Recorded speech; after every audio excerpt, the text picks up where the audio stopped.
अब इतनी बुरी कंडीशन में है वो लोग कि वो ना तो पहचान लें, ना वो उठ सकते हैं, ना वो बैठ सकते हैं, ना वो टॉयलेट जा सकते हैं। इतनी कंडीशन ख़राब है कि वो सिर्फ खा भी नहीं सकते, सिर्फ बताते हैं तो पानी पीने के लिए। ये तो सिर्फ एक फैमिली का आदमी ही जान सकता है कि उनको किस चीज़ की ज़रूरत है। मैं तो सिर्फ इतना चाहती हूँ कि मेरे हस्बैंड को रिहा किया जाए ताकि हम अपना इलाज अपना करा सकें। तो अपने बच्चों को कैसे जवाब दूँ कि उनका बाप किस हाल में है। मेरे बच्चे की इतनी कंडीशन खराब है कि वो रातों को भी चीखता है और चिल्लाता है, इससे भी यही पूछता है।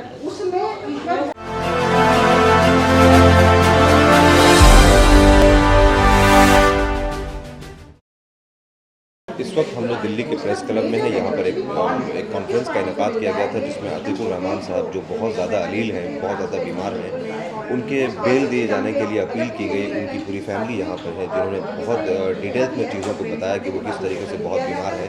हमारे साथ उनकी अहलिया हैं। हम चाहेंगे कि आप कुछ चीज़ें उनके बारे में बताएं। एक तो ये है कि बताया जा रहा है कि बहुत ज़्यादा तबीयत खराब है, क्या हुआ? उनकी तबीयत बहुत ज़्यादा खराब है। उनकी पिछले नवंबर में ओपन हार्ट सर्जरी हुई थी। सर्जरी के बाद वापस ये सर्जरी जेल कस्टडी के बीच में हुई और फिर उनको वापस से दौरा बना। 2 दिन बाद छुट्टी करा के वापस ले गए। लापरवाही बढ़ती जा रही है हमारे मरीज के साथ। और फिर अब वहाँ से लखनऊ शिफ्ट कर दिया। लखनऊ से 6 महीने पहले एम्स जाना था चेकअप के लिए, लेकिन ये लोग नहीं ले गए। लापरवाही बढ़ती इन्होंने बहुत ज़्यादा। और उसके बाद इनकी कम से कम 1 महीने से दवाई खत्म हो गई। जब ले नहीं जा रहे थे तो दवाई ला के देनी चाहिए थी।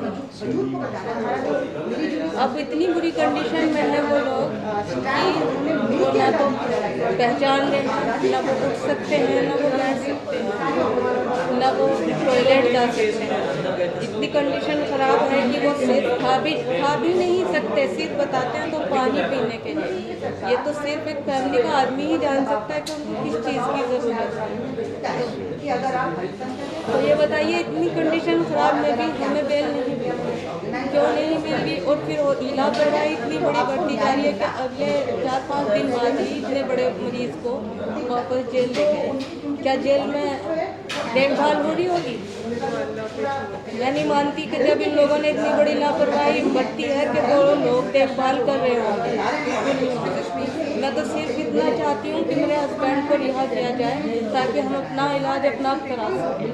उनकी वालदा बता रही है कि अब वो पहचान भी नहीं ले रहे हैं। नहीं, सिर्फ उनको आवाज़ आती है, आँख से भी नहीं, आँख खुली ही नहीं, सिर्फ उनको आवाज़ आती है। आवाज़ से आ गया समझ में, क्या नहीं, कुछ पता नहीं है। कंडीशन इतनी खराब है कि बता नहीं सकती हूँ।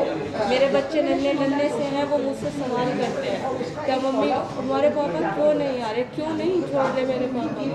क्या मेरे पापा ऐसे जैसे पहले थे ऐसे जाएंगे?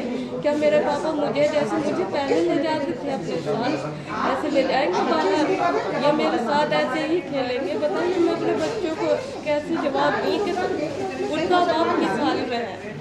मेरे बच्चे की इतनी कंडीशन खराब है कि वो रातों को भी चीखता है और चिल्लाता है, इससे भी यही पूछता है उसका जवाब।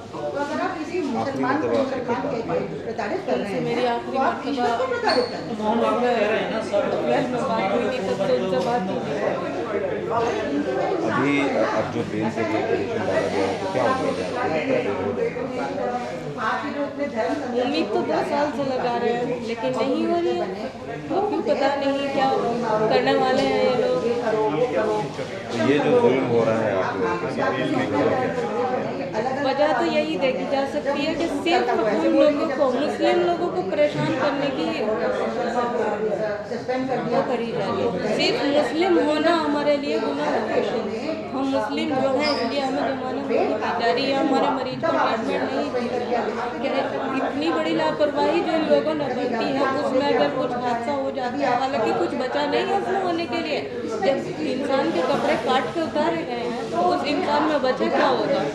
तो और कुछ और बड़ी अनहोनी हो जाती है। तो क्या ये मेरे बच्चों का बाप मुझे बता देते? अभी आप कोर्ट से क्या अपील करेंगे? मैं कोर्ट से सिर्फ यही अपील करूंगी कि पहले तो उन्हें हॉस्पिटल भेजा जाए और मुझे जमानत दी जाए हर हाल में, ताकि मैं उनका इलाज अपने आप अच्छे से जहाँ मेरी मर्जी हो वहाँ कर सकूँ। बहुत शुक्रिया मिली डाइजेस्ट से बात करने के लिए। ये थी अतीकुर रहमान साहब की अहलिया। वो ये कह रही हैं कि जो है बहुत ज़्यादा तबीयत ख़राब है अतीकुर रहमान साहब की, और इनका जो दर्द है, इनका जो आह है, और अतीकुर रहमान साहब की जो तबीयत इतनी ज़्यादा ख़राब है, ये उम्मीद करती हैं कि कोर्ट जो है इन तमाम चीज़ों को सुन ले और उसके बाद उनको बेल दे दे। कैमरामैन खालिद निज़ामी के साथ मिली डाइजेस्ट के लिए फैजुल बारी, दिल्ली से। आपसे मेरी अपील है कि अगर आपने चैनल को सब्सक्राइब नहीं किया है तो जरूर सब्सक्राइब करें, बेल आइकन भी प्रेस करें ताकि खबरें आप तक बर वक्त पहुंच सकें। मजीद अपडेट्स के लिए आप व्हाट्सएप ग्रुप भी ज्वाइन कर सकते हैं, लिंक डिस्क्रिप्शन में मौजूद है।